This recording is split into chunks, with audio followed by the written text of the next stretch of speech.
You're not coming to the wedding, Dad. You're outdated. You'll ruin the photos. That's what my son said on live television. He didn't whisper it in private, didn't soften it with a nervous laugh. He said it standing under golden chandeliers, hand in hand, with his glamorous fiancée, his voice smooth and polished for the cameras. The host chuckled, thinking it was a joke.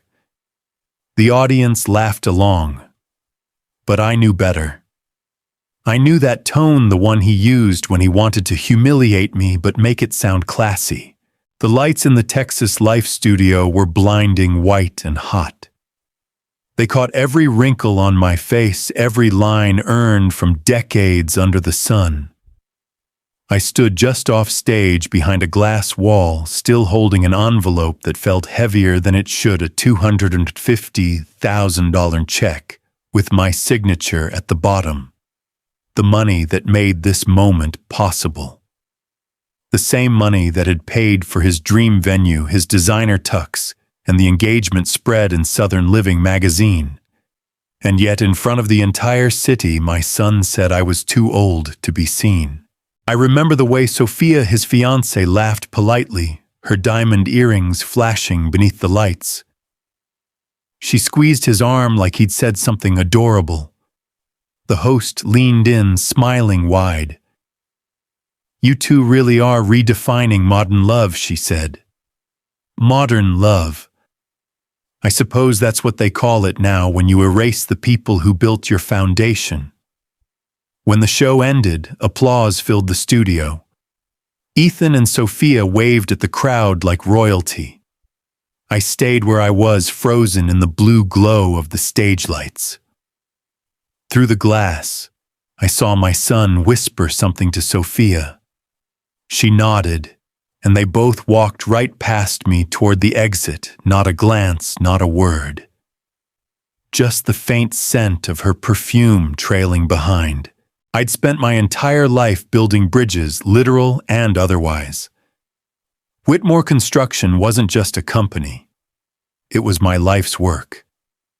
I started with one truck, one blueprint, one dream. The towers that touched the skyline of Dallas still carried my initials on their steel beams. But standing there in that sterile studio, I realized I'd built a bridge that led straight to my own erasure. The production crew started packing up equipment. Someone offered me a polite smile, the kind you give to someone's grandfather at a funeral. I nodded, slipped the check into my jacket pocket, and walked out into the sharp Texas sunlight. Outside, the city shimmered with that early summer heat, the air thick and buzzing. I paused on the sidewalk, staring at my reflection in a tinted SUV window. White hair, tired eyes, a suit that had seen better days. I looked like what my son said, I was a man out of time. But inside that reflection, there was something else too. A flicker, faint but fierce. I hadn't survived war's markets and the death of the woman I loved just to be dismissed like a footnote. You see, my name is Gerald Whitmore, 72 years old. Retired now, though I still check my stock reports every morning out of habit. My wife Helen passed away 9 years ago. Cancer. We met in college when I was broke, and she was brilliant, a woman who believed in hard work, Sunday service, and keeping your promises. She was the balance to my ambition. When she died, I made a promise over her hospital bed that I would make sure our son Ethan never lacked for anything. And I meant it. I paid for every private school, every internship, every failed startup. I taught him that success means never forgetting who helped you climb. But maybe that was my mistake, teaching him how to climb, not how to look down with gratitude. That afternoon, as I sat in my car outside the studio, the check still burning in my pocket, I knew something had shifted. There's a moment in every man's life when humiliation becomes clarity. Mine came wrapped in studio applause. Ethan thought I was outdated. Maybe he was right, but I was also patient, strategic, and far from finished. If I wasn't good enough to stand in his wedding photos, I was sure as hell too good to keep paying for them. Before we continue, tell me, where are you watching from? I'd love to know what part of the world you're hearing this story from. Drop it in the comments, I'll be reading them all. When the show ended, the host's laughter still echoed in my ears long after the cameras stopped. The applause died down, the crew packed up, and all that was left was the hollow sound of expensive shoes clicking across the marble floor. I waited near the backstage exit, the folded check heavy in my pocket. Ethan walked out first, still glowing from the attention phone already buzzing with social media notifications. He looked taller somehow, not in height, but in ego. "Dad," he said, adjusting his cufflinks without looking at me. "You didn't have to come. I wanted to support you," I said quietly. "Your mother would have wanted that too." He finally glanced up, eyes sharp, impatient. "You looked out of place. This is a televised event, not a retirement brunch. Out of place." He said it like a diagnosis, not an opinion. Behind him, Sophia pretended to scroll through her phone, pretending she wasn't listening, while soaking in every word. I took a breath. "I paid for it, Ethan.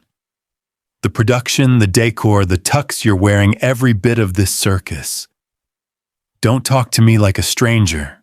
He frowned. "And I appreciate that, but this isn't about money. It's about image. You don't understand how this world works now.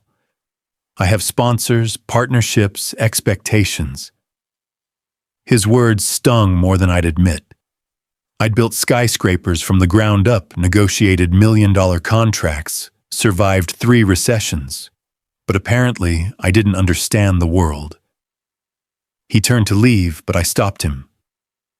"Son, your world was built on mine." That made him pause for a moment, but only to smirk. "Maybe. But we're in different eras now." He walked away hand in hand with Sophia, her high heels clicking like a metronome of arrogance.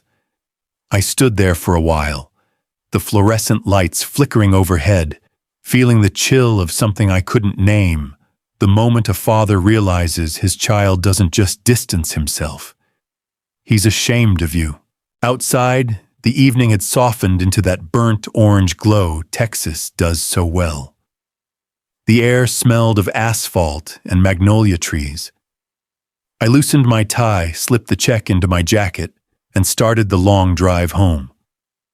The highway stretched empty ahead, lights flickering on one by one.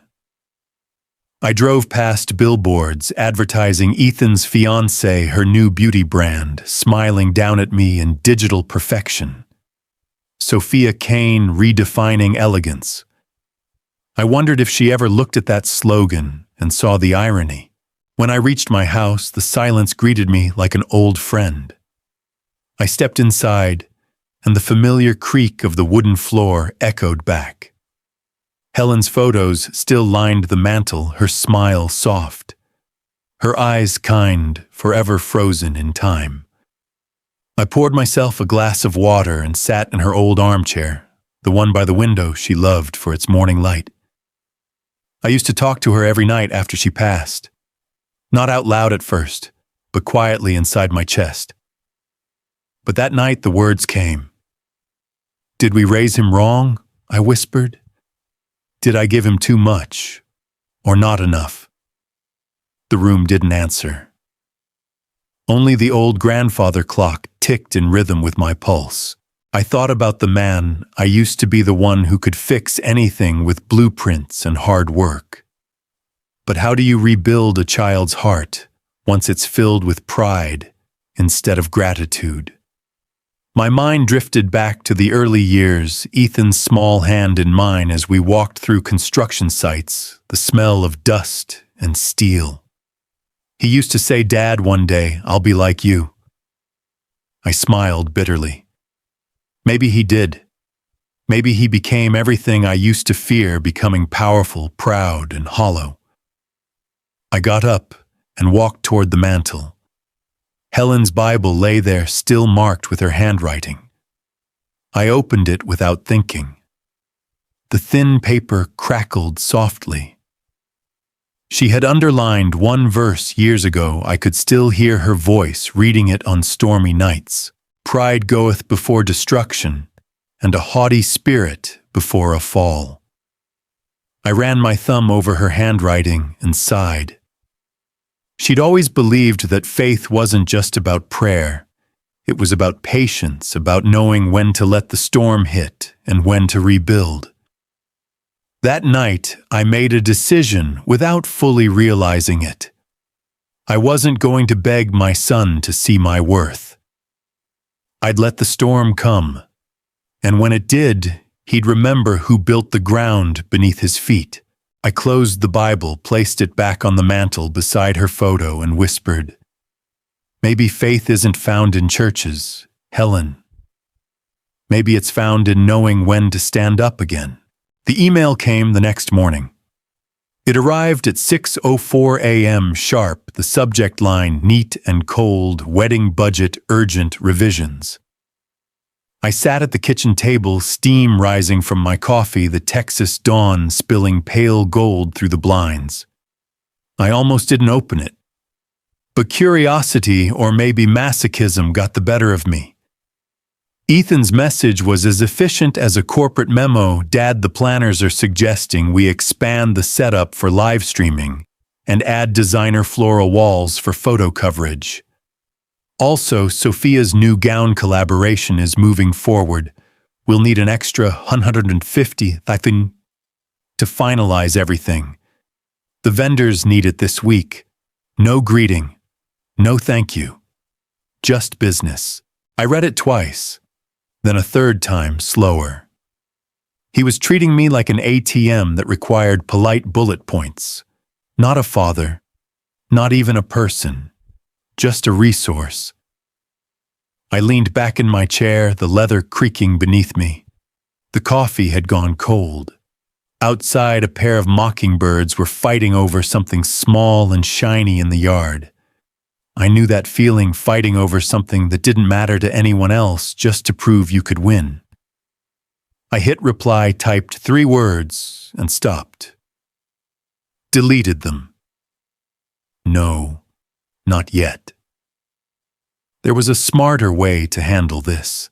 I picked up my phone and called Harold Burns, my old chief financial officer from Whitmore Construction. The man had retired 2 years before me, but his mind was still sharp as a laser level.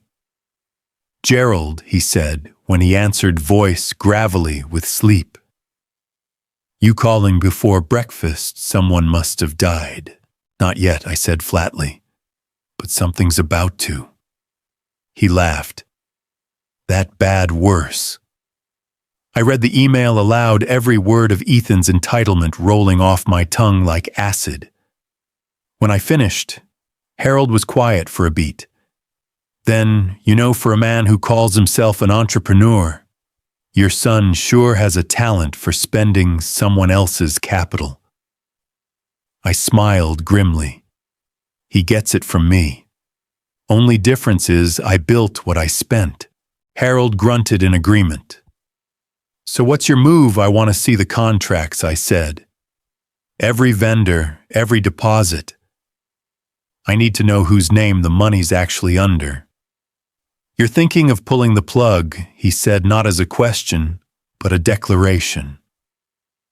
"I'm thinking," I replied slowly, "that maybe it's time my son learned what happens when the man he thinks is irrelevant remembers how power works."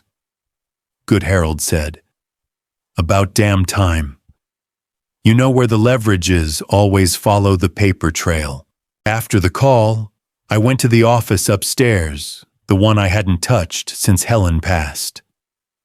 Dust clung to the mahogany desk, but the drawers still smelled faintly of cedar and ink. I turned on the old computer, its hum filling the silence.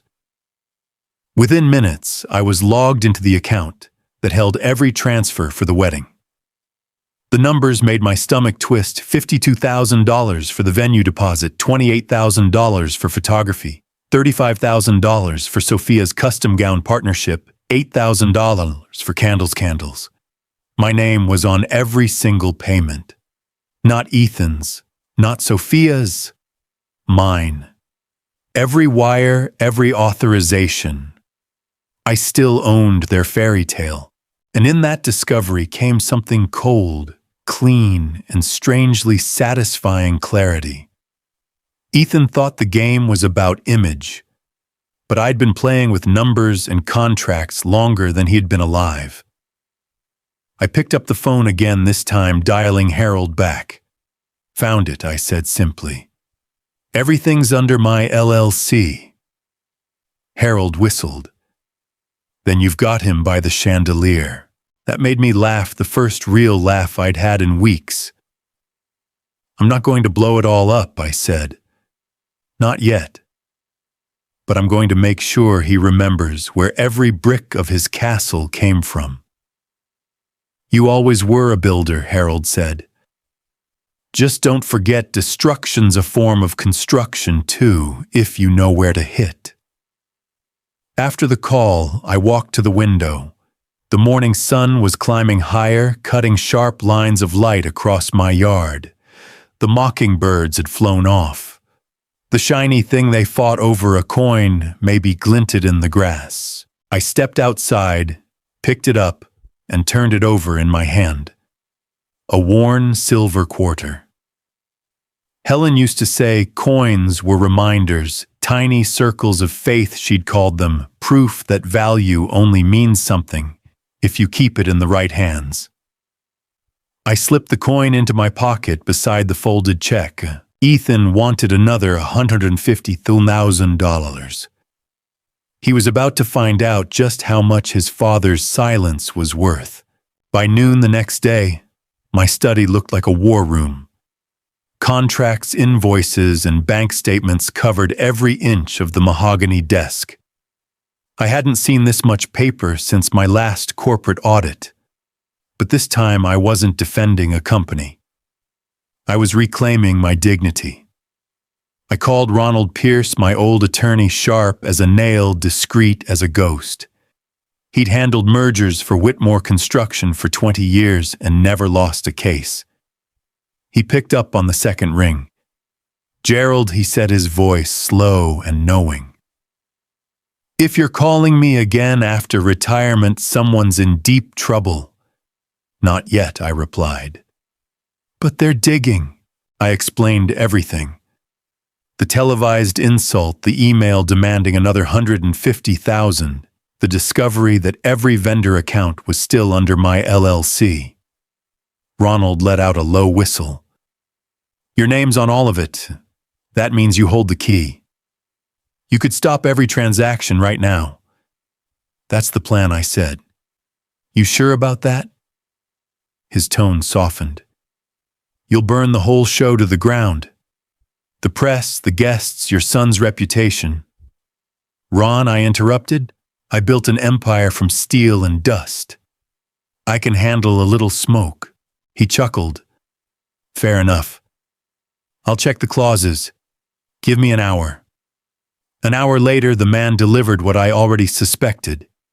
Every contract lists Gerald Whitmore, LLC, as principal funder and responsible party. You can freeze payments, redirect them, or terminate at will. Legally airtight. I nodded slowly, leaning back in my chair.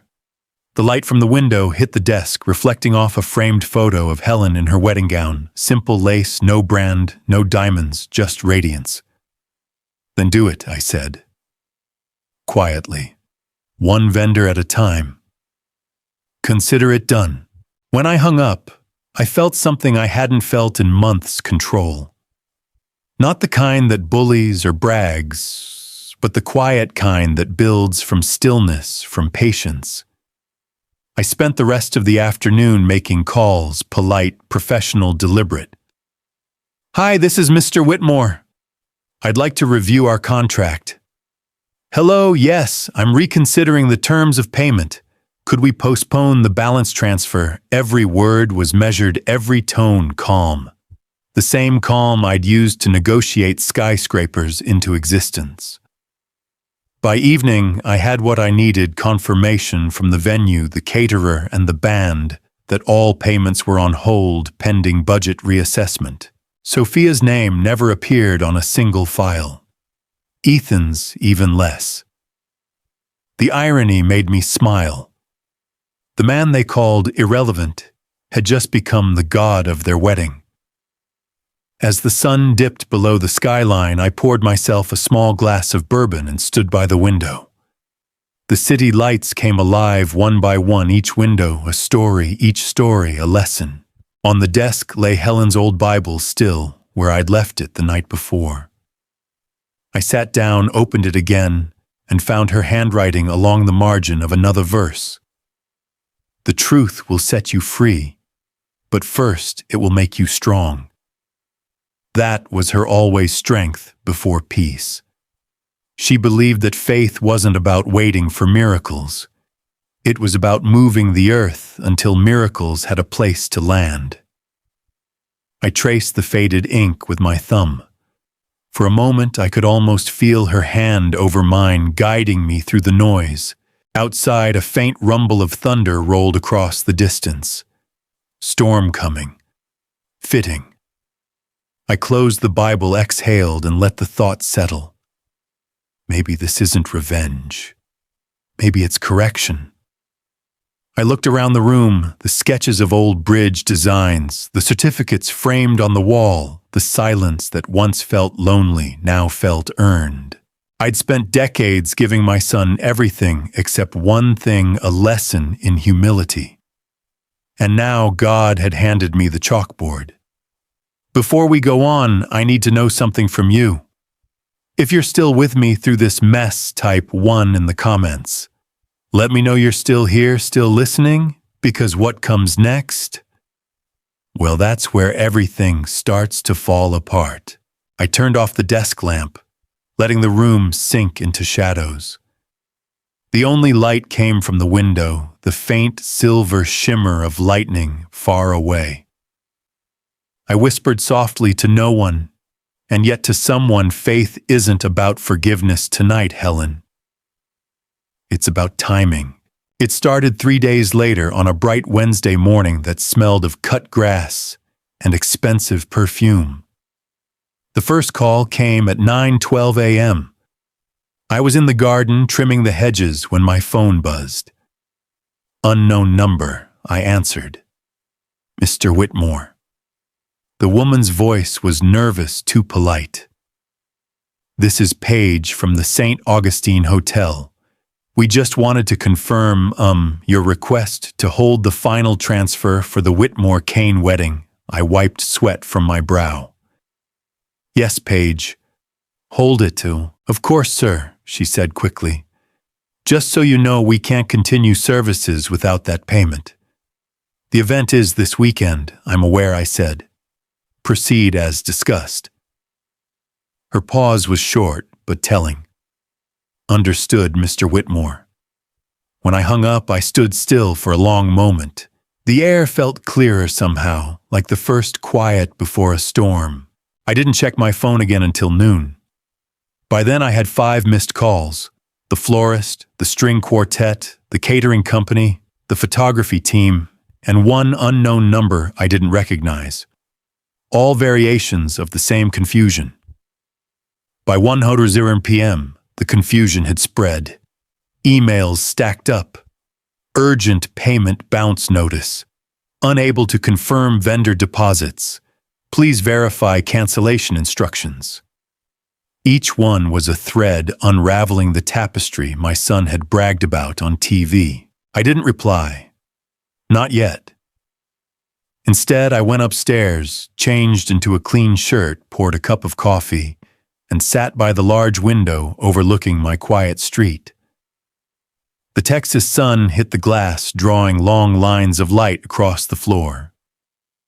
Somewhere in downtown Dallas, my son's fiancée was likely screaming into her phone, and Ethan was probably pacing in that designer apartment, hair-perfect, ego-cracking.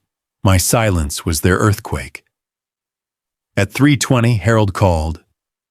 "You seeing the fallout?" he asked, half laughing, half impressed. "I see the ripples," I said calmly. "Good. Word's getting around. The hotel called me asking if you were still financially sound." He chuckled. "They're panicking." "Let them," I replied. "I'm just adjusting my priorities." Harold whistled. "You really are your old self again." When we hung up, I sat back feeling something foreign in my chest. Not joy, not pride, but peace. The kind of peace that comes when you finally stop apologizing for being right. The second wave hit that evening. Ethan called at 7:42 p.m., sharp. His name lit up my phone like a flare. I stared at the screen for a few seconds before answering. "Dad," he said, voice clipped and forced calm. "I'm hearing some weird things from the planner. Payments being delayed, vendors pulling out." "What's going on?" I took a slow sip of coffee.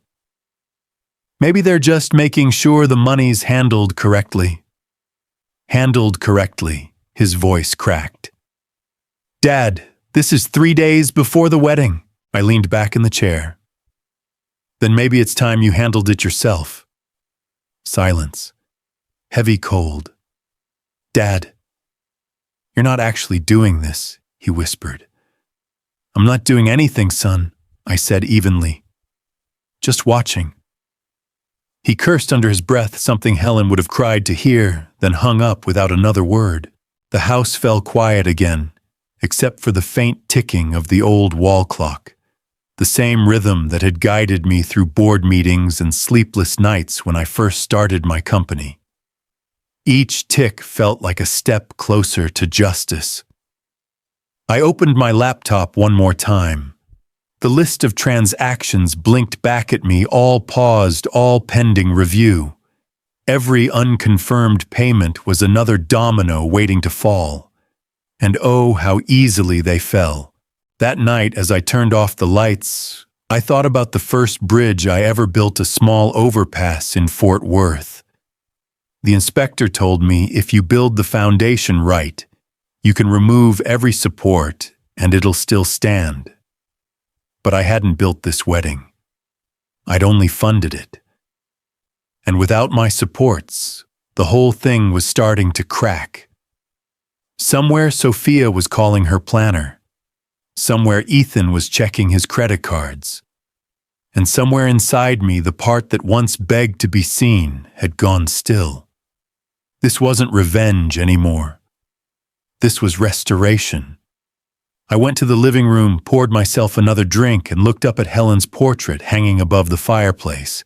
"You'd tell me to stop," I whispered. "You'd say this isn't what faith looks like." Then I smiled faintly. But maybe faith also means knowing when to let a structure collapse. The storm that had rumbled for days finally broke, outside rain slapping against the windows. I stood there listening, steady, unflinching, as thunder rolled over the city. The collapse had begun. Saturday arrived like a storm dressed in sunlight. Every major outlet in Dallas was covering the wedding of the year. Luxury SUVs lined the cobblestone driveway of the St. Augustine Hotel, the kind of place that charged more for champagne than most people made in a week. Drones hovered above the manicured lawn. The orchestra tuned their instruments. I watched it all unfold from my study through the crystal-clear 4K livestream that Sophia's team had arranged. She'd wanted the world to see her modern fairy tale. Well, she was about to get her wish.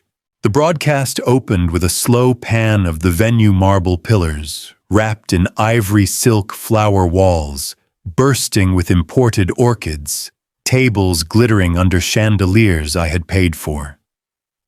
The chat feed on the side of the stream scrolled so fast it was a blur. Influencers, friends, journalists, all fawning over every ounce of luxury.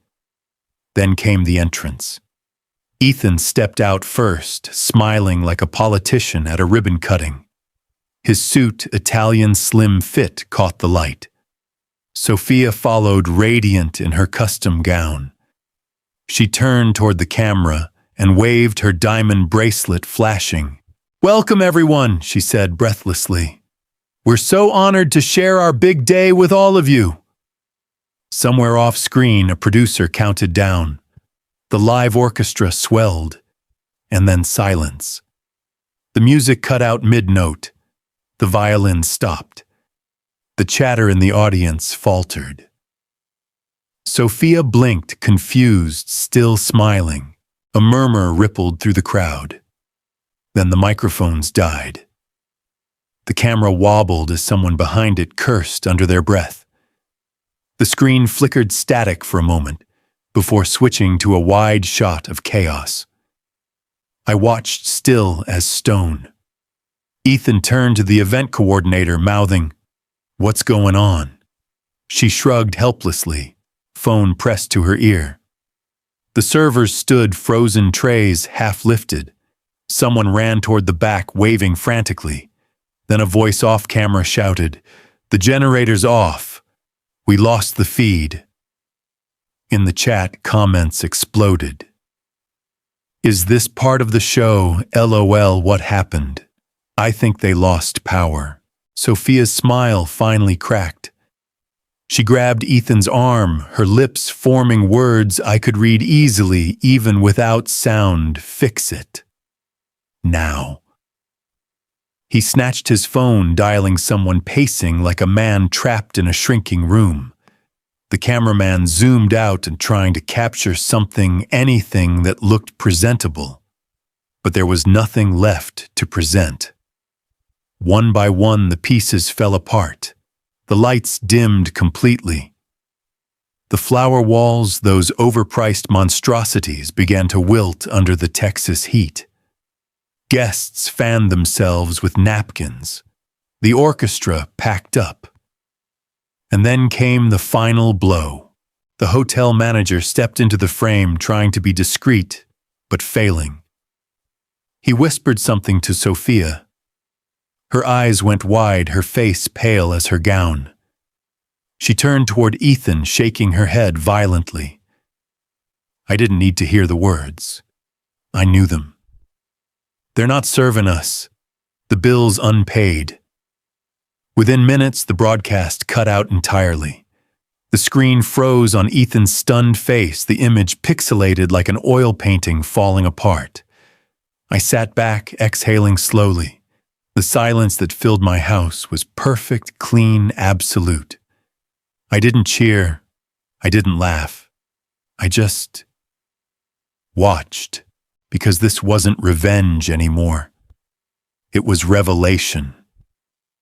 The world had finally seen what I'd known all along, that beneath the glitter there was rot. The phone on my desk buzzed with call after call, the planner, the vendors, Ethan. I didn't answer any of them. I poured myself a glass of water instead and walked to the window. Outside, the storm clouds from the night before had drifted east, leaving the sky washed and clear. For the first time in a long while, I felt light. I picked up Helen's Bible again, the edges of its pages frayed with time. It fell open to a verse she'd circled years ago in blue pen. "Be still and know that I am God." I smiled faintly. That was Helen's way of saying when people forget their roots, let time and truth remind them. The camera feed had gone dark. The world would soon move on. But I didn't need witnesses. I had peace. I closed the Bible gently and set it on the table. "You were right again, Helen," I whispered. Faith isn't waiting for a miracle. It's knowing when to let go. By evening, the storm outside had calmed, but the one headed my way was just beginning. At 6:47 p.m., a black Mercedes screeched to a stop in front of my house. The sound tore through the quiet neighborhood like a scream. Through the window, I saw them, Ethan and Sophia, still dressed in the remnants of their ruined fairy tale. Her gown was wrinkled, the hem smeared with grass and mud. His designer jacket was slung over one shoulder, his tie undone, his hair slick with sweat. They looked nothing like royalty now. They looked human. I didn't move at first. I wanted to see what desperation looked like in the people who once thought I was beneath them. The front gate slammed. Ethan's footsteps thundered up the porch. The bell rang 3 times in quick, angry bursts. I opened the door before the 4th ring. "Dad," he gasped, face pale, voice hoarse. "You've got to fix this." Behind him, Sophia's mascara had streaked down her cheeks. "Please," she whispered, clutching the edge of her ruined gown. The hotel won't release the space. The vendors walked out, the guests left. They're posting about it everywhere. I leaned against the doorway, arms crossed. "Sounds like a disaster." "It is," Ethan snapped. "You did this." I tilted my head slightly. "Did what? You canceled everything," he said. "You froze the accounts, didn't you? Admit it." I met his glare with calm silence, the kind that unnerved him even more than yelling ever could. Sophia stepped forward, trembling. "Mr. Whitmore, please. You don't understand what's happening. My sponsors—" "Oh, I understand perfectly," I interrupted, my voice even. "You wanted a televised wedding, not a marriage. You wanted an audience, not a family." Ethan's face flushed red. "You humiliated us. Do you have any idea what this will do to my brand?"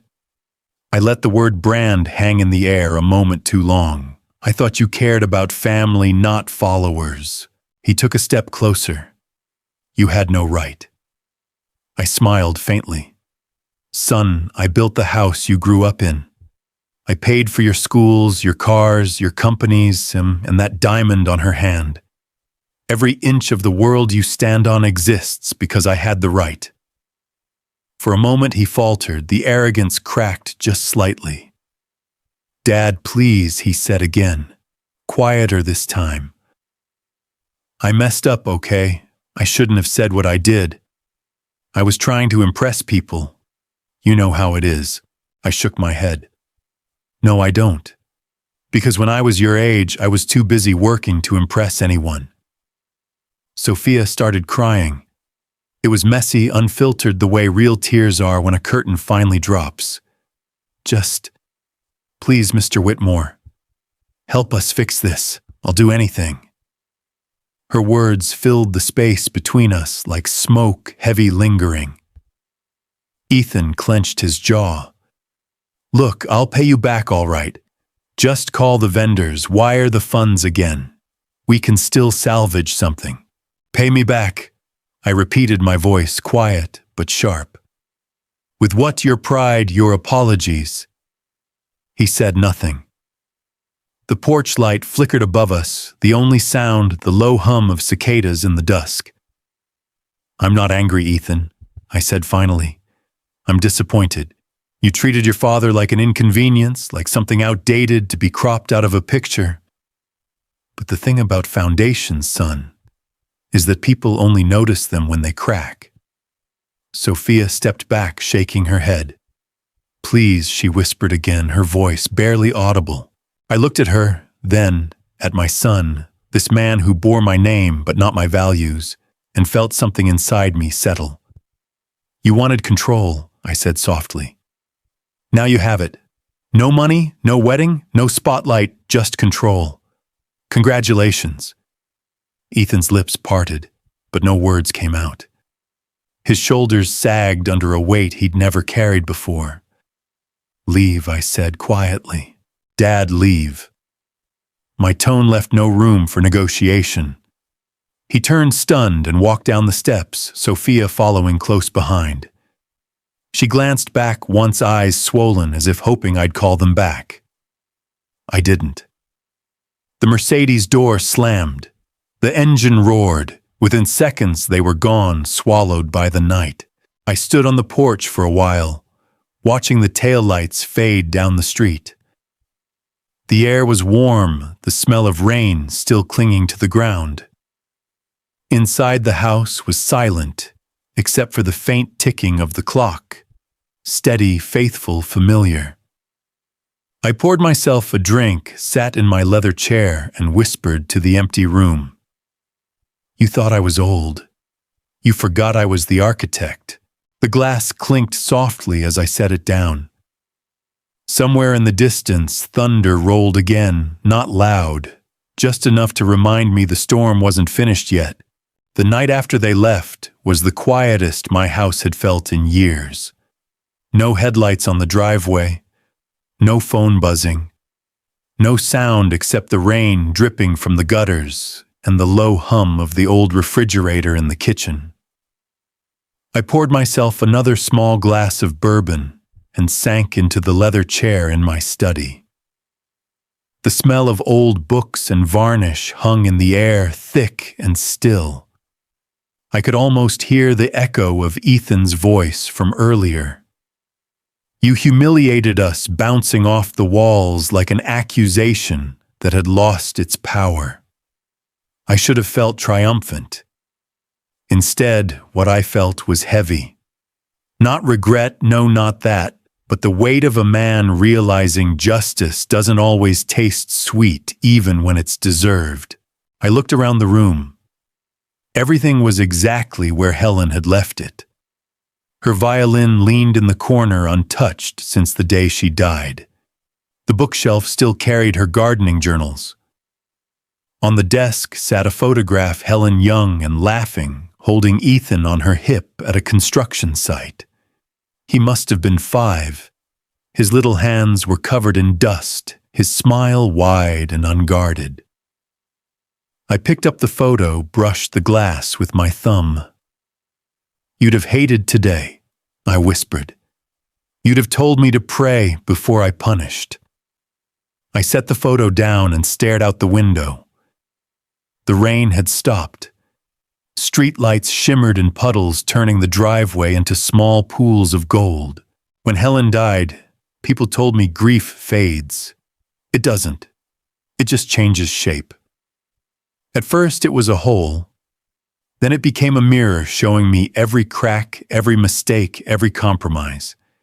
And tonight, as I sat alone, it showed me something else, the price of love when it's not reciprocated. I rose the floor, creaking beneath my steps, and crossed to the oak cabinet. The bottom drawer was locked. I hadn't opened it in years. I pulled out the small brass key that hung on a chain inside my shirt. When the drawer slid open, it revealed a stack of old folders, tax records, company shares, trust documents. On top of them lay my will. I stared at it for a long time, then carried it to the desk. The bourbon burned softly down my throat as I unscrewed my fountain pen. The current will was simple, everything to Ethan. The company stocks the properties, the savings account Helen and I had built together. All of it. I drew a neat line through his name. Then I wrote in slow, careful script to the Whitmore Foundation, dedicated to scholarships for children of construction workers across Texas. My hand didn't shake. Not once. When I finished, I signed my name at the bottom and sealed it in a fresh envelope. The sound of the pen's cap clicking shut felt final, the kind of final you don't come back from. I leaned back, letting the quiet fill the space around me. There was peace in the stillness, a rare, delicate kind. Outside, the wind picked up again, rustling the magnolia trees Helen had planted the year Ethan was born. Their petals glowed under the streetlight, pale and soft against the dark. I thought about the first bridge I ever built back when I was 23, just a kid, with dirt under his nails and a head full of blueprints. That bridge still stood 50 years later, outliving every argument, every mistake, every moment of pride I'd ever had. Maybe that's what love was supposed to be, something you build right the first time, because you only get one chance before the cracks spread too far to repair. The clock on the mantel struck midnight. 12 deep, measured tones that echoed through the house like a benediction. I closed the drawer, locked it, and pocketed the key again. In the corner of the room, the violin caught a glint of light. I walked over, ran a finger along its strings, and whispered, "We did it, Helen. We kept our promise. He'll learn someday, but not with our money." I turned off the lamp and let the darkness take over, soft and familiar. The only sound left was the faint ticking of the clock, steady and eternal, reminding me that time, like truth, never really stops. It just keeps counting, patient as faith. And for the first time in years, I slept without guilt. Morning came quietly. The rain had washed everything clean, the streets, the sky, maybe even my conscience. I brewed a pot of coffee and sat on the porch, listening to the distant hum of the city waking up. A light breeze moved through the magnolia trees, carrying the scent of wet earth and something almost like peace. When I unfolded the Dallas Chronicle, the headline stared back at me in bold black letters: $1,000,000 wedding collapses hours before ceremony. The subheading read, "Vendors withdraw guests, leave social media explodes." I took a slow sip of coffee. There was no mention of names, of course, only a high-profile Dallas couple. But the details were unmistakable. The venue, the guest count, the luxury sponsors. Anyone in town who read it would know exactly who they were talking about. I turned the page and smiled faintly.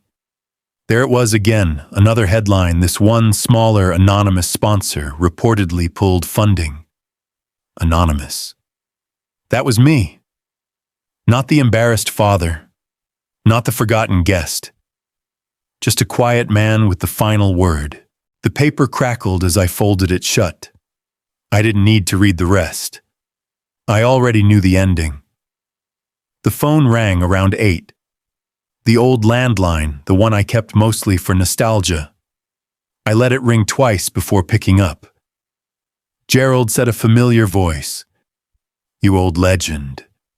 It was Harold, of course, my partner in silent mischief. "You've seen the papers," I said. He chuckled. "Seen 'em, hell, I framed it." "You pulled the rug clean, old friend. Word is half the vendors are still trying to figure out who signed the cancellations. You're a ghost in a tuxedo." I laughed softly. "Let's hope it stays that way." "I'll drink to that," he said. Then more quietly, "You okay, Gerald? You got what you wanted?" That question hung between us a while. I looked out at the wet driveway glistening under the sunlight. The world looked ordinary again, as if nothing monumental had happened. "Yeah," I said finally. "I think I did." "You don't sound happy." "I'm not unhappy," I said. But happiness and peace aren't the same thing. Peace takes more work. Harold let out a low whistle. "You always were the philosopher." "Well, for what it's worth, the whole town's talking. They say you taught those kids a lesson they won't forget." Maybe I said, or maybe I just reminded them that bridges can collapse if you forget who built them. He laughed. "You've still got it, Whitmore. You should write a book." "Too many people would recognize themselves in the pages," I said. We talked a few more minutes about golf, about the weather, about the things old men talk about when the heavy part of life is finally done. Before hanging up, Harold said something I'd never forget. "You didn't destroy him, Gerald. You reintroduced him to gravity, and maybe that's mercy. The line clicked. The silence that followed was soft, gentle, not the empty kind, but the earned kind. I leaned back in my chair, closed my eyes, and let the sun hit my face. For the first time in years, I didn't feel like a failure or a forgotten relic. I felt like myself. When Helen died, I thought my purpose went with her. But maybe this was it, not revenge, not punishment, but reclaiming the one thing no money could buy: self-respect. Inside on the mantel, the newly sealed will sat in its envelope. I didn't need to hide it. The truth had already done its work. The phone buzzed again, a different tone this time. A text from an unknown number. I opened it slowly. Dad, I'm sorry. No punctuation, no excuses, just 2 words. I stared at the screen for a while, then turned it face down on the table. I didn't reply. Not yet. Maybe not ever. The wind picked up again, rustling the magnolia leaves. Across the street, Mrs. Green's grandkids were racing their bikes down the hill, their laughter echoing like wind chimes. For a moment, I let myself imagine Ethan as a boy, again running barefoot through the yard, shouting for me to push him higher on the swing. That version of him was still somewhere out there, buried under layers of ego and fear. Maybe someday he'd find his way back. I finished my coffee, folded the newspaper neatly, and went inside. The house was quiet, but it didn't feel empty anymore. I'd done what I needed to do. Not for revenge, not for pride, for peace. Sunday morning. The sky over Cedar Creek was pale gold, the kind of quiet Texas sunrise that doesn't announce itself. It just arrives and waits for you to notice. I parked by the old church where Helen and I were married 50 years ago. The air smelled of cedar and morning dew, and the bells were ringing slow, unhurried, as if time had finally decided to match my pace. I carried a small bouquet of white chrysanthemums, Helen's favorite, down the stone path that led to the cemetery behind the chapel. The grass was still damp, and the hem of my slacks caught a few drops as I walked. Her name was carved in clean granite: Helen Grace Whitmore, 1949-2016. She built her home with love, and her faith made it whole. I knelt, setting the flowers against the headstone, brushing off a few fallen leaves with my hand. "It's done," I said softly. "You'd have told me to forgive him, I know. But forgiveness isn't something you rush. It's something that ripens when it's ready." The wind stirred through the trees, rustling the leaves in a rhythm that almost sounded like an answer. I closed my eyes for a moment and let the peace settle. No anger, no noise. Just the quiet truth that everything had come full circle. I thought about Ethan's text: "Dad, I'm sorry. Maybe someday we'd talk, maybe we wouldn't. But that apology, brief and stripped of all pride, was enough for now. You can rebuild bridges, yes. But sometimes you have to let them collapse first to see which foundations were real." I pulled a small object from my pocket, Helen's wedding ring. The gold had dulled slightly over the years, but it still caught the light like it remembered every sunrise we ever shared. When she died, I couldn't bring myself to take it off her nightstand. For 9 years, it sat there, a quiet promise I wasn't ready to face. Now, as I turned it between my fingers, I realized something simple: maybe faith isn't about what you hold on to. Maybe it's about what you finally let go. I placed the ring at the base of the headstone and whispered, "You taught me that love is duty, not display. That real faith doesn't need witnesses, just honesty." The sun broke through the clouds, then lighting the headstone like stained glass. And for the first time in nearly a decade, I smiled, not the forced smile of a man pretending to be fine, but the small, unguarded smile of someone who had finally made peace with the storm. As I stood, a familiar ache moved through my chest. Not pain, not sadness, but gratitude. I looked toward the chapel, its doors open, a few parishioners trickling in for the early service. The sound of the choir warmed the air, soft and steady. I didn't go inside. I didn't need to.